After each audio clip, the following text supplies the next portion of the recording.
Quantos aqui tem um lugar secreto? Quem não tem, vai ter. Mateus 6, verso 6. Diz assim, ó: mas tu, quando orares, entra no teu quarto e, fechando a porta, ora a teu pai que está em secreto, e teu pai que vê o que é secreto te recompensará. Jesus, ele tinha feito alguns milagres, e então tinha um povo ali, os seus seguidores, e aí Jesus começa a falar sobre coisas gerais, sabe? Sobre como devemos ofertar, sobre como devemos orar, sobre como devemos entrar na presença de Deus. Então Jesus começa a falar várias coisas, e Mateus era uma bênção, né? Mateus ficava anotando tudo. Então, se a gente lê o livro de Mateus, tem quase o dobro de páginas dos outros evangelhos, né? Mateus não deixava passar nada. Glória a Deus pela vida dele. Começa Jesus falando assim, ó: cuidado para não praticares boas obras diante dos homens, a fim de seres vistos por eles. Do contrário, não tereis recompensa de vosso Pai que está no céu. Assim, quando deres esmola, não faças tocar trombeta diante de ti, a exemplo dos hipócritas nas sinagogas e nas ruas, para serem glorificados pelos homens. Em verdade vos digo que eles já receberam a sua recompensa. Mas quando deres esmola, a tua mão esquerda não saiba o que faz a direita, para que a tua esmola fique em segredo, teu Pai que vê o que é secreto te recompensará. E quando orares, não sejais como os hipócritas, pois gostam de orar em pé nas sinagogas, nas esquinas das ruas, para serem vistos pelos homens. Em verdade vos digo que eles já receberam a sua recompensa. Quem poderia chutar qual é a recompensa deles? Por que Jesus disse que eles já receberam a sua recompensa? Sabe, tem pessoas que vão fazer alguma coisa, né, pastor? E aí, eu vou hoje levar cachorro quente ali para o mendigo. Aí eu chego lá, o mendigo fica aí, eu seguro o cachorro quente aqui, faço a selfie, coloco para nas redes sociais, né, entreguei o cachorro quente ali para o mendigo. E depois eu vou ficar fazendo o quê? Olhando lá na minha rede social para ver quantos likes, né, quantos comentários, talvez me elogiando, né? Que legal que está fazendo, meu, parabéns. Não foi nada. A recompensa é essa, de quem faz isso para se aparecer. A recompensa são os likes, são os comentários. E Jesus compara esse tipo de gente com hipócritas. E aí depois no verso 6, então, para a gente frisar de novo, fala que quando tu entrar no teu quarto, fecha a porta, ora ao teu Pai que está em secreto, teu Pai que vê o que é secreto te recompensará. Aleluia. Sabe, esse verso aqui especificamente, ele nos ensina que orar não é somente falar com Deus. Orar é estar com Deus. Amém? Quando nós entramos lá no nosso quarto, no nosso secreto, pode ser, não precisa ser um quarto necessariamente, Jesus deu esse exemplo, tá? Mas pode ter outra peça na tua casa, ou dentro do carro, algum lugar que tu consiga te desligar das coisas ao teu redor e se concentrar na presença de Deus. Quando tu entrar nesse lugar, tu está indo direto ao encontro do próprio Deus. Amém? É lá no secreto que Deus vai te preparar para enfrentar as batalhas do dia a dia. E vou dar dois exemplos só. Um, Davi. Davi, todo mundo conhece a história, né? Principalmente a parte lá em que ele deu uma pedrada na cabeça do Golias. Todo mundo já ouviu isso, né? Então, o Golias, o Davi, ele foi lá, voltando um pouco. O Davi foi a mando do seu pai, né, o Jessé, disse para ele, ele tinha vários irmãos, né, os irmãos mais velhos que ele, irmãos soldados, irmãos de guerra, né, que estavam lá junto com Saul, e estavam todos lá no acampamento, se preparando para a batalha contra os filisteus, e todo mundo conhece essa história, né? Então, o Jessé nunca deu muita bola para o Davi, né? Nunca deu muita importância, assim, né? Quando chegou o homem de Deus lá para ungir o Davi, o pai foi passando, tem esse filho aqui, também é esse aqui, né? Então só pode ser esse, foi passando todos os filhos, e aí o profeta fala, mas não é nenhum desses, já acabaram os teus filhos? Aí, não, tem um pequeno, está lá no campo, pastoreando as ovelhas. Então, dessa vez, aí os irmãos estão lá, se preparando para a batalha, e aí o pai chega e diz para o Davi: olha só, filho, vai lá, pega um cachorro quente aqui, um lanche, e leva lá para os teus irmãos, e aproveita e dá uma olhada lá, né, para ver se estão tudo bem, para ver se estão, né, se já está na peneira, para ver se eles estão bem. Então era um meio de recado. O pai dele, Davi, o melhor que ele podia fazer era isso: levar um lanchinho lá e dar uma assuntada lá e dizer para o pai. E aí esse guri vai lá com o lanchinho, né? E quando ele chega lá, ele vê todo mundo com medo, todo mundo acovardado, todo mundo discutindo alguma coisa ali. E fico pensando naquele guri com aquela sacolinha ali de lanche, né? Vendo aquele monte de homem ali de guerra, todo mundo preocupado. E assim em cima na montanha ali, o Golias xingando o povo, falando do povo de Deus, seus medrosos, que pode vir um por um, vem o primeiro, sabe? E aí a gente sabe o final da história, né? Davi pega lá, então, fala quem é esse incircunciso. A circuncisão, ela representa hoje a nossa aliança com Deus.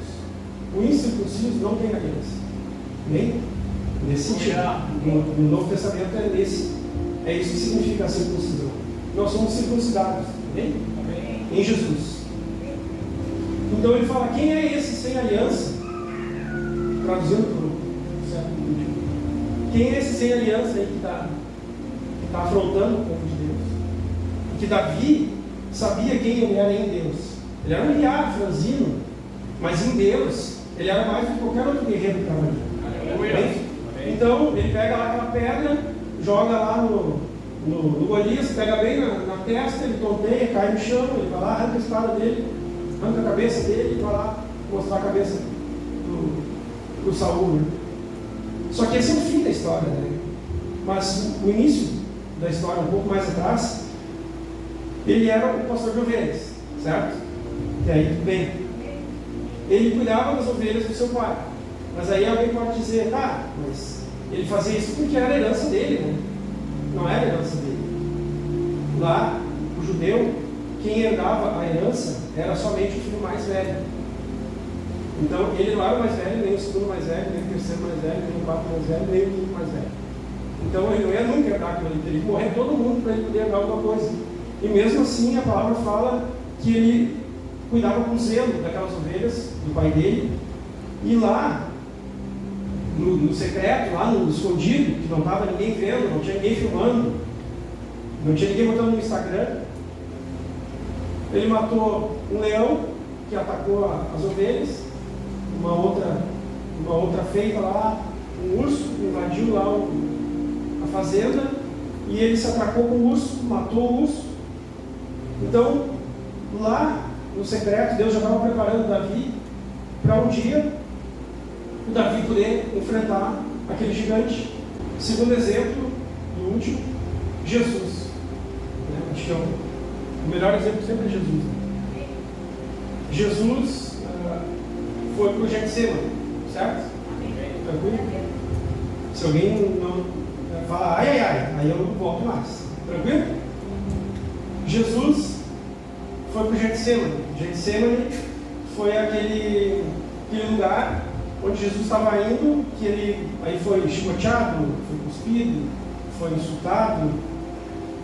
Lugar onde Jesus viu os seus discípulos correrem, se esconderem de medo. Lugar onde Jesus viu Pedro negando ele, Pedro que era o principal discípulo de Jesus, aquele que Jesus estava preparando para ser o líder, né, da igreja, depois que Jesus morresse. E aí Jesus, pouco antes disso, a palavra fala que Jesus se retirou.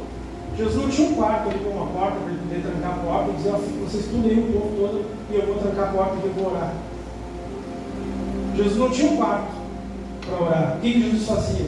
Tinha um monte, uma montanha, e aí ele olhava lá na montanha e ninguém vai, né? É difícil subir a montanha, calorão lá no meio do deserto. Né? Aí Jesus se retirava desses lugares e iria lá para estar com o Pai.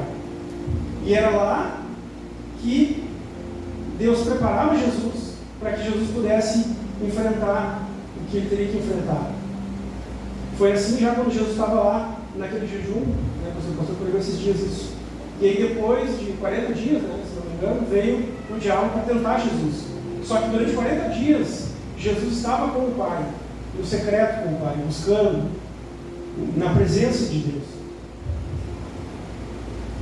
Ele se preparou lá no secreto para que quando chegasse a hora, ele não fraquejasse. Amém? Amém. Interessante que esse texto aqui de Mateus, né, ele não fala, mas tu quando orares, entra no teu quarto, fechando a porta, e ora do Pai, pois ele te ouve em secreto. Diz que o teu Pai que está em secreto, te vê no secreto.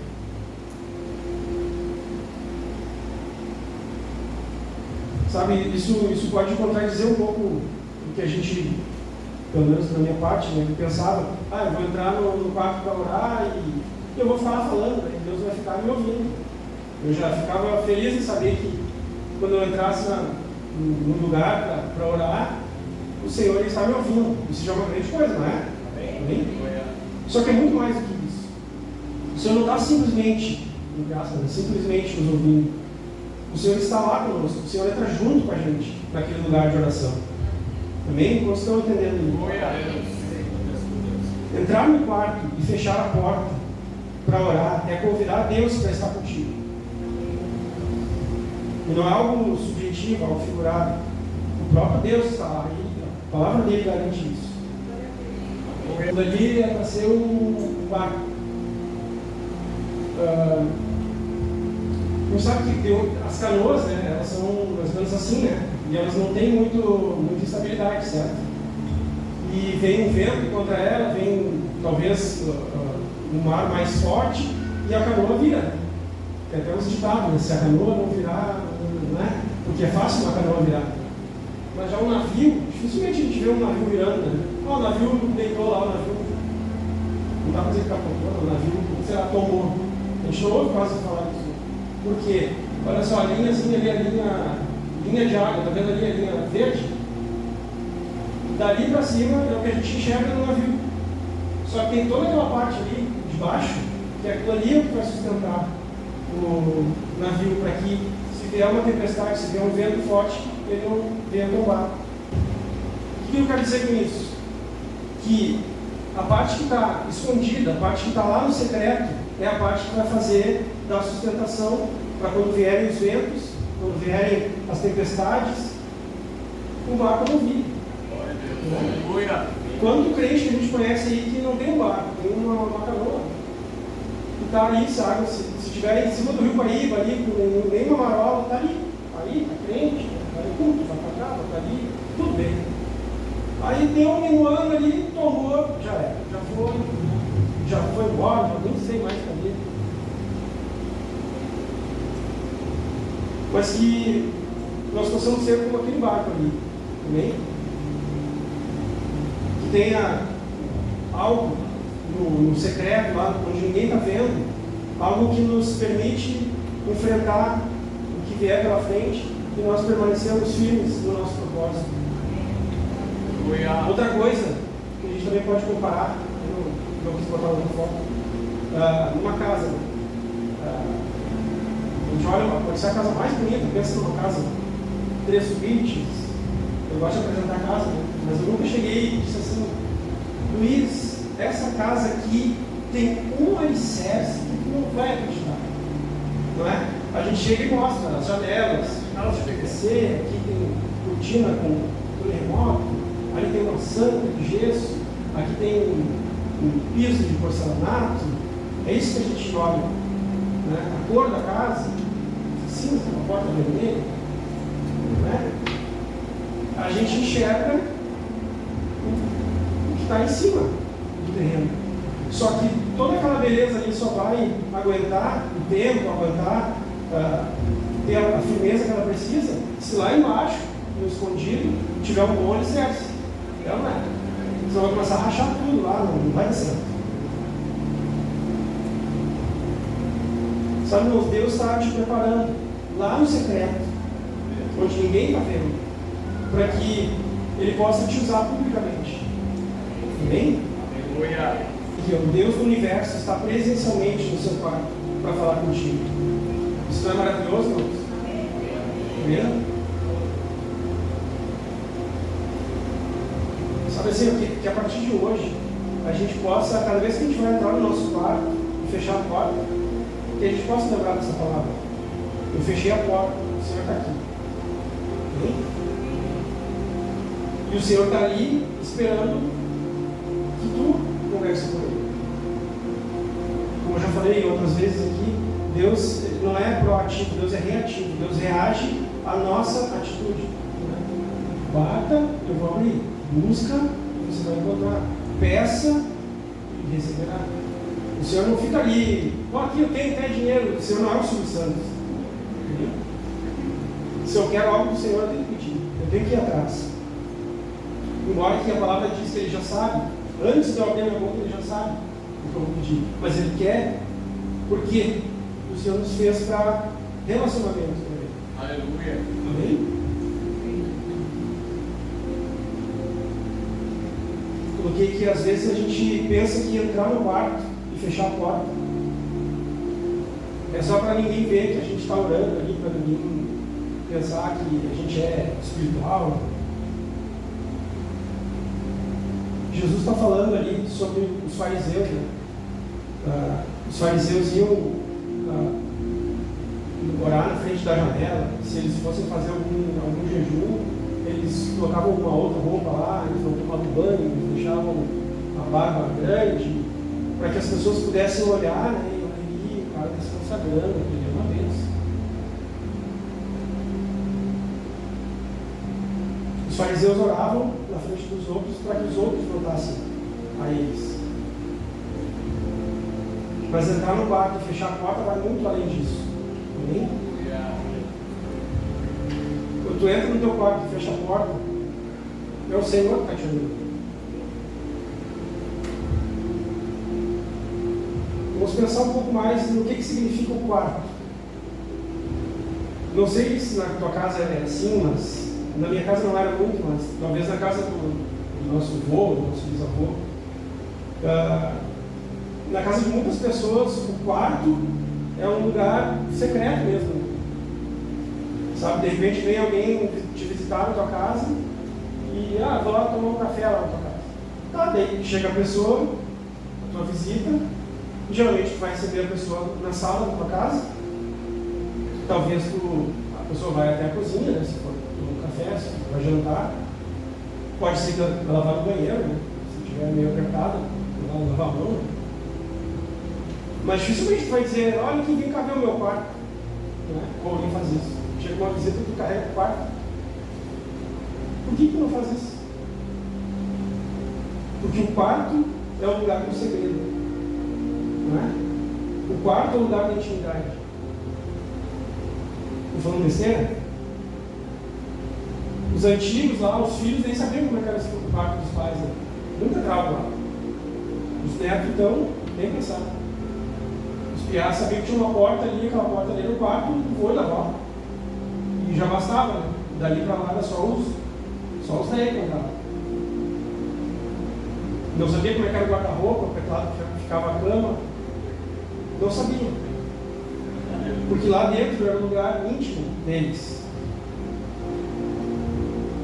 Pergunta assim, quando, por exemplo, tá? Quem é pai e mãe aqui? Tem filho em casa? Tá. Quando o casal está dentro da casa, a filharada está na volta, quando a filharada está na volta, o pai e a mãe estão dentro de casa, aí surge um assunto urgente, os pais precisam conversar. Eles vão conversar na frente dos filhos? Não, pelo menos não é para cima. O que os pais fazem? Vão pro quarto, fecham a porta, para que eles possam ter uma intimidade e resolver alguma coisa importante lá naquele quarto.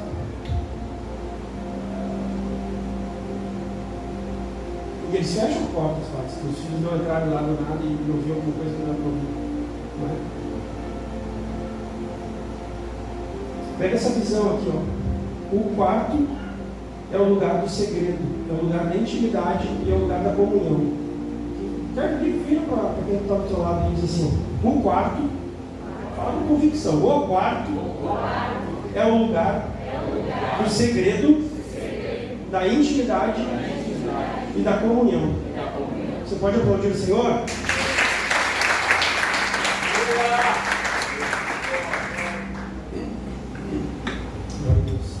Então, quando a palavra diz entra no teu quarto, fecha a porta, na verdade o Senhor está querendo dizer assim para ti: ó, vamos ficar sós, sabe? Vamos deixar o mundo lá para fora, vamos ter alguma intimidade, vamos ter um relacionamento, vamos ter alguma comunhão.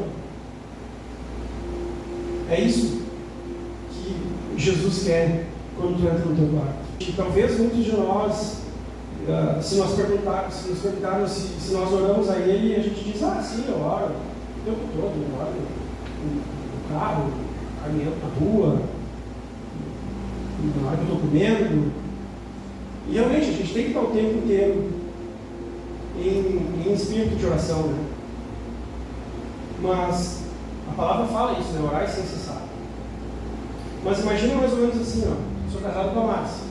Daqui a pouco, vou pegar um exemplo de que, como era um tempo atrás, uns anos atrás, a gente trabalhava junto, na mesma empresa. Então, hoje a rotina já é diferente, cada um sai no horário, mas durante um período grande, alguns anos, a gente estava lá na empresa, a gente saía junto, de manhã cedo, de casa, a gente ia no carro junto, a gente chegava na empresa junto, a gente passava o dia todo junto, ela trabalhava do meu lado, no mesmo ambiente. Depois a gente voltava junto para casa. E aí, até aí ok, né? Mas e se eu nunca ficasse com ela no quarto? Não ia ser meio estranho? Eu ia estar o tempo todo com ela, eu ia estar conversando o tempo todo com ela, mas eu nunca ia ter uma intimidade com ela. Eu podia estar, talvez, fugindo, né? Fugindo da minha responsabilidade. Entenderam onde eu quero chegar? Tem crente que fala assim: ora o tempo todo, eu estou o tempo todo com Deus, eu vou para lá, venho para cá, no carro estou conversando com Ele, na rua estou conversando com Ele, mas nunca entra no teu quarto e fecha a porta: Senhor, agora é nós. Tem algo de errado comigo se eu nunca tenho um momento de intimidade. Tem algo de errado com a gente se nós nunca temos um momento de intimidade com o Pai. Quando a gente ama alguém de verdade, a gente quer ter intimidade, não é? O jovem lá começa a namorar, daqui a pouco ele vai lá e fica noivo, e ele quer casar, e ele não quer casar para sentar no carro e ir junto com o trabalho, ou para sentar do ladinho da igreja e ficar conversando. Não precisa ouvir isso ainda, está por ouvir.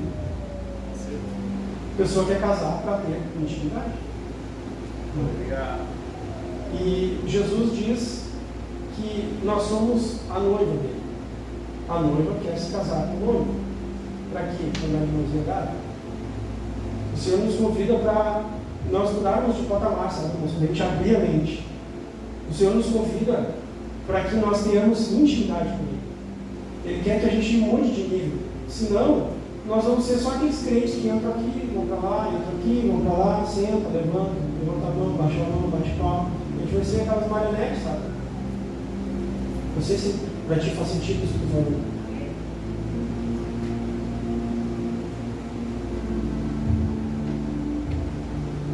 Se a gente não tem momentos de intimidade lá no nosso quarto, algo está errado, porque é no quarto onde Deus pode sondar os nossos pensamentos. É lá no quarto que Deus faz enxergar aquilo que de repente a gente está mascarando ou a gente está escondendo. Tem coisas que talvez você mesmo esteja escondendo de ti mesmo. Eu coloco uma armadura aqui, coloco uma roupa e eu agora sou outra pessoa, coloco um óculos e eu estou disfarçado de mim mesmo. Mas lá no quarto é onde o Senhor vai te pegar de jeito. Lá no quarto é onde o Senhor vai fazer tu abrir os teus olhos, tu enxergar as coisas. Lá no quarto que Ele vai tratar contigo.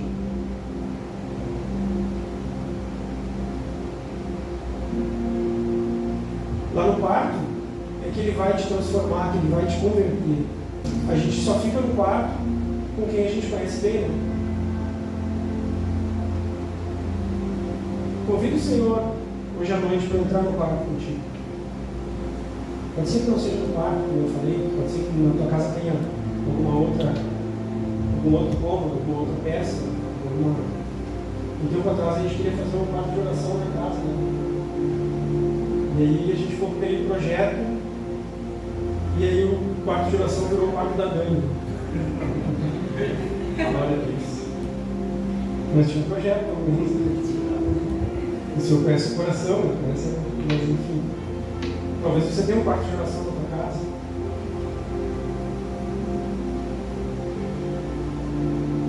Pegando um pouco mais pesado.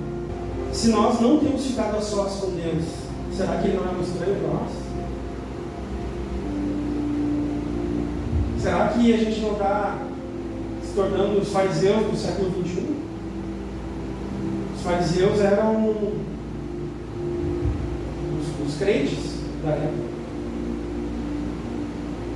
Eles eram os judeus, eles pregavam nas sinagogas, eles ensinavam o povo acerca das leis, eles obedeciam a Torá. Eles eram aqueles que deveriam estar ali para fazer a vontade de Deus. Sabe, no Novo Testamento a gente vai ver muito mais Jesus entrando em conflito com os fariseus do que com o próprio diabo. Vamos ler João 15, verso 15. Já não vos chamo servos, pois o servo não sabe o que o seu Senhor faz, mas eu vos chamo amigos, pois vos revelei tudo quando ouvi de meu Pai. Nós subimos de patamar, irmãos. Esse verso aqui está dizendo que a gente não é mais servo, a gente agora é amigo do Senhor. Feche seus olhos. O pastor Ademar de Campos fez uma canção, um louvor, muitos anos atrás, e vocês também conhecem a música, o título da música é Amigo de Deus. E ela fala mais ou menos assim: não existe nada melhor do que ser amigo de Deus, caminhar seguro na luz, desfrutar de seu amor, ter a paz no coração, viver sempre em comunhão e assim perceber a grandeza do poder de Jesus, meu pastor melhor, de Jesus, meu pastor. Então, voltando aqui, qual é a diferença entre um servo e um amigo? Diz aqui, como a gente leu, né, que o Senhor não nos chama mais servos, mais amigos. O servo, ele não conhece o coração do seu Senhor. O servo, ele recebe uma listinha de afazeres ali, e ele vai lá cumprir à risca todos aqueles itens, para no final ele receber o seu salário. Já o amigo não. O amigo, ele faz coisas por amor ao outro. O amigo conhece o coração do amigo. Os amigos se conhecem no olhar, né? Se a gente olha, chega um amigo e já vê o que houve. Está meio triste ou não, já está com um brilho diferente no olho. Você pode ser um servo esforçado. Você pode ler a Bíblia, você pode vir na igreja, você pode ajudar o próximo, ajudar os pobres, fazer tudo o que é correto. Mas tudo isso sem amor, nada vai valer a pena. 1 Coríntios,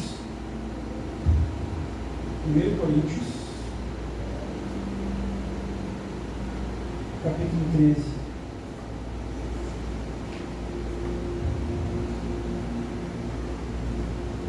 Fala assim: mesmo que eu falasse as línguas dos homens e dos anjos, mas não tivesse amor, seria como o metal que soa ou como um prato que retine. Mesmo que eu tivesse o dom de profecia, conhecesse todos os mistérios, tivesse todo o conhecimento, e mesmo que tivesse fé suficiente para mover montanhas, mas não tivesse amor, eu nada seria. E mesmo que eu distribuísse todos os meus bens para o sustento dos pobres e entregasse o meu corpo para ser queimado, se não tivesse amor, nada disso me traria benefício algum. O último verso, ao 13. Portanto, agora permanecem esses três: a fé, a esperança e o amor. Mas o maior destes é o amor. Amém? O que nos torna amigos de Deus é a oração. São aqueles momentos lá no secreto, onde nós desenvolvemos intimidade com Ele, onde Ele revela os segredos dele para nós. Tem uma canção que fala: revela os teus segredos para mim, intimidade eu quero sentir.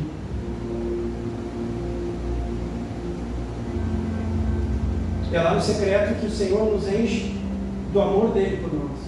Hebreus diz que o sacrifício dos ímpios é abominável ao Senhor, mas a oração dos retos é agradável a Ele. Como eu falei, a amizade de Deus não é cumprir uma cota de tarefas. Isso é coisa do empregado. Davi ficou tão amigo de Deus que o próprio Jesus era chamado de filho de Davi. De tanta intimidade que Davi tinha com Deus, Jesus foi chamado de filho de Davi. Outro carinha, Moisés. Moisés, ele entrava face a face com Deus. Toda hora estava acontecendo alguma coisa, Moisés deixava o povo ali, Moisés ia lá no monte se encontrar com Deus. E era ali que Deus dava as diretrizes para ele, como ele tinha que fazer, o que ele tinha que fazer, o que ele não tinha que fazer, o que agradava a Deus, o que não agradava a Deus. Era lá no secreto, o povo lá embaixo, esperando para ver, quando Moisés voltasse de lá, o que deveria ser feito. E muitas vezes a gente vê ali Moisés, e aí a gente vê ali Moisés muitas vezes pedindo, conversando com Deus, pedindo para Deus mudar as decisões do próprio Deus. Quando, por exemplo, Deus resolve lá, o povo reclamando, Deus disse para ele: vou mandar um fogo lá e vou queimar todo mundo, vou matar todo mundo. E amanhã mesmo, avisa lá que eu vou matar todo mundo. Aí ele chega e: mas Deus, olha só, intercede pelo povo, sabe? Se o Senhor fizer isso, vai acabar que o inimigo vai dizer: viu, Deus não conseguiu levar o povo até a terra prometida. E ainda se indignou com o povo e matou todo mundo. Aí Deus volta atrás: tá, então eu vou fazer tal coisa. Aí Deus puniu as pessoas que estavam. Que o pecado tem consequência, não adianta. Mas, outra vez a Miriam era a prima dele. A Miriam chegou lá e foi afrontar ele, disse que as decisões dele estavam erradas, que não era para ser daquele jeito, não sei o quê, e ela xingou ele. Quando ela terminou de xingar ele, ela olhou para a pele dela e ela estava toda tomada de lepra. Aí lá vai Moisés de novo, entra lá no secreto com Deus, pede para ele: pai, ela não sabia o que ela estava fazendo. Ela é louca. Não dá bola. Tem misericórdia dela. E aí então Deus dá uma diretriz ali para Moisés, para ela, então, para ela se purificar, e depois que ela fizer o processo lá de purificação, ela vai estar curada.